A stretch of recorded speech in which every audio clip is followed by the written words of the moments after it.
rencana aksi global yang saja. Mari kita lihat sebuah grafik. Sustainable Development Goals merupakan suatu rencana aksi global yang disepakati para pemimpin dunia guna mengakhiri kemiskinan, mengurangi kesenjangan, dan melindungi lingkungan. SDG berisikan 17 tujuan yang terdiri dari 169 target yang diharapkan dapat tercapai pada tahun 2030. Salah satu tujuannya yaitu mengenai kesehatan yang terdapat pada tujuan ketiga. Isi tujuan tersebut adalah memastikan kehidupan yang sehat dan kesejahteraan bagi semua untuk semua usia. Masalah sumber daya manusia yang terjadi di Indonesia cukup sangat tinggi. Salah satunya yaitu mengenai tentang permasalahan gizi. Permasalahan gizi yang menjadi perhatian utama saat ini adalah tingginya angka stunting pada balita di Indonesia. Stunting merupakan kekurangan gizi kronik dan bentuk lain dari kegagalan pertumbuhan. Stunting dapat terjadi setelah masa kelahiran yang dikarenakan karena kurangnya gizi saat masa kehamilan. Gizi merupakan salah satu faktor penting dalam pertumbuhan anak. Gizi yang cukup dan seimbang sangat dibutuhkan saat anak dalam masa periode emas pertumbuhan dan perkembangan anak.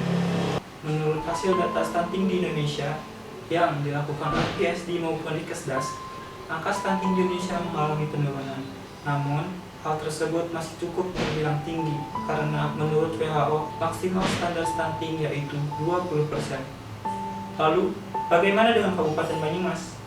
Menurut hasil kajian survei yang dilakukan pada tahun 2018, Banyumas termasuk kabupaten dengan angka stunting tertinggi di Indonesia. Hal ini dilakukan melalui survei cepat dan hasilnya 300 balita, 24% diantaranya mengalami stunting. Hal tersebut yang mengakibatkan Kabupaten Banyumas menjadi kabupaten 100 besar dengan angka stunting tertinggi di Indonesia. Cangkang telur merupakan salah satu limbah dapur yang berpotensi untuk dimanfaatkan. Sejauh ini, cangkang telur banyak dimanfaatkan untuk kerajinan tangan saja. Mari kita lihat sebuah grafik. Dari grafik tersebut dapat disimpulkan bahwa produksi telur ayam petelur setiap tahunnya mengalami peningkatan. Hal tersebut mengakibatkan meningkatnya jumlah limbah cangkang telur. Cangkang telur ayam mengandung berbagai unsur gizi yang bermanfaat bagi tubuh, yaitu ada kalsium dan mineral seimbang. Cangkang telur ayam tersusun atas senyawa protein sederhana berupa albumin dan juga memiliki struktur yang kuat. Cangkang telur ayam terdiri atas 97% kalsium karbonat dan 3% terdiri atas magnesium, kalium, natrium, seng, mangan, zat besi, dan juga tembaga.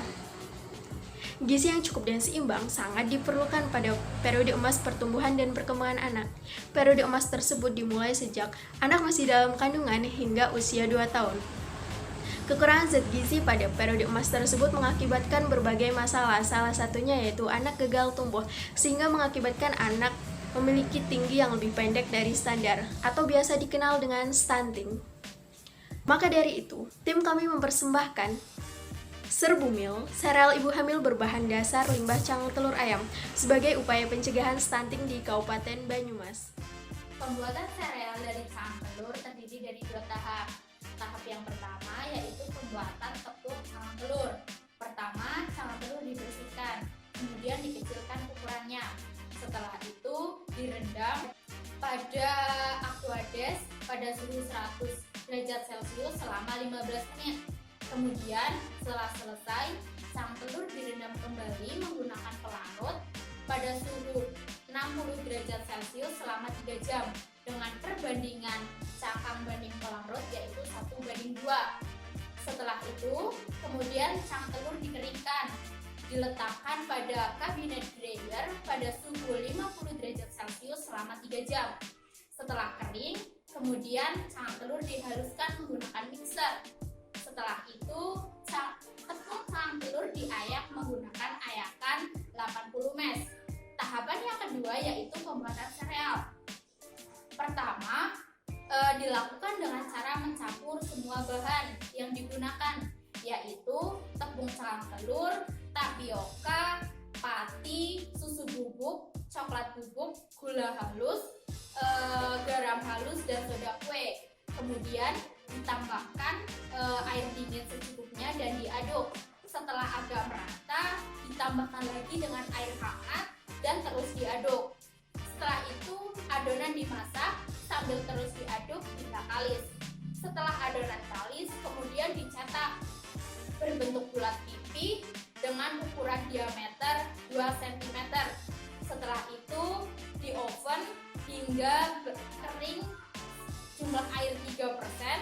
Kemudian setelah itu digoreng selama 3 detik. Setelah itu sereal sudah jadi dan siap untuk dikonsumsi. Kelebihan dari sereal yang kedua dari cangkang telur ini, yang pertama adalah kandungan cangkang telur, di mana cangkang telur ini mengandung kalsium, protein, zat besi yang tentunya dapat mencegah stunting.